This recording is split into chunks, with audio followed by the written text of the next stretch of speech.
All right, so level 2 is similar to level 1's, but the trickier part is that the figures are rotated. So what we need to do is write them so they look like level 1 problems. Rotate the figures back to a nice position.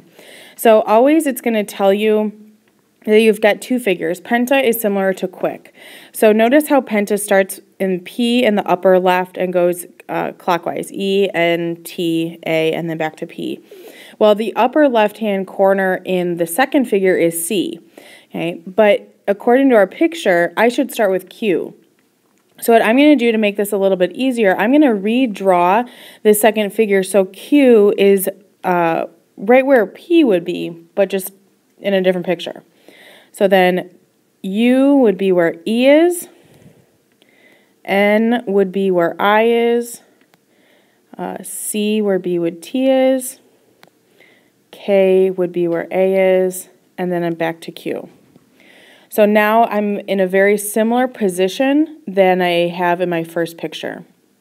And then I'm just going to relabel my side lengths. So I've got angle K is through I plus 7,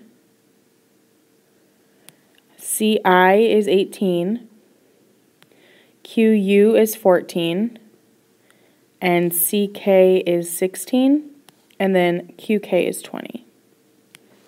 All right, so what I want to find is the values of x and y. So y deals with an angle, and x is going to deal with this unknown side length of ui. Or I'm sorry, it's right here in the first problem. It's in the 2x plus 12. So it doesn't matter where you start. Let's start with angles. I think that's easier.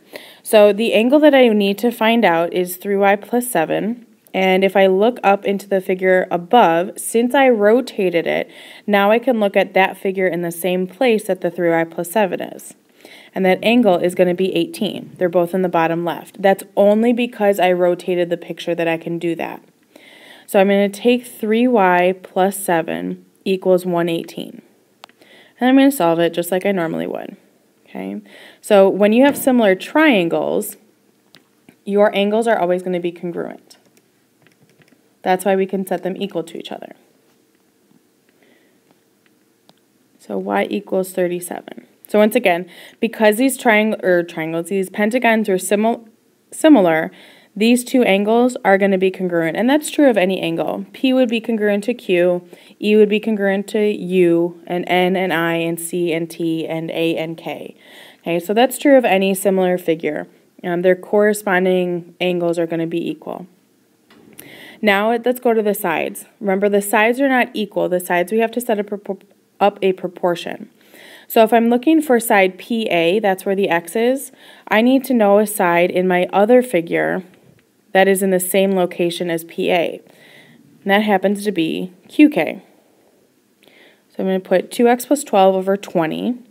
And then I'm just going to pick two other side lengths that I know. So it could be anything. So if I look or try and pick AT, I don't know the side length of AT, so I can't pick that, either with NT or EN. So the only other side length that I know in penta is 21, or PE. So that side length will correspond to QU in the picture down below. It's in the same place. Okay, so I have 21 over 14. Okay, notice again the top values, 2x plus 12 and 20, are from penta, 20 and 14 are from quick. And then all I'm going to do is going to go ahead and cross multiply. Remember to distribute the 14 to everything in the numerator.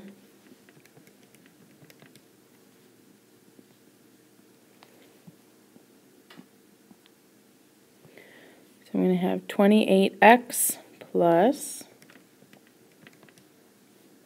168.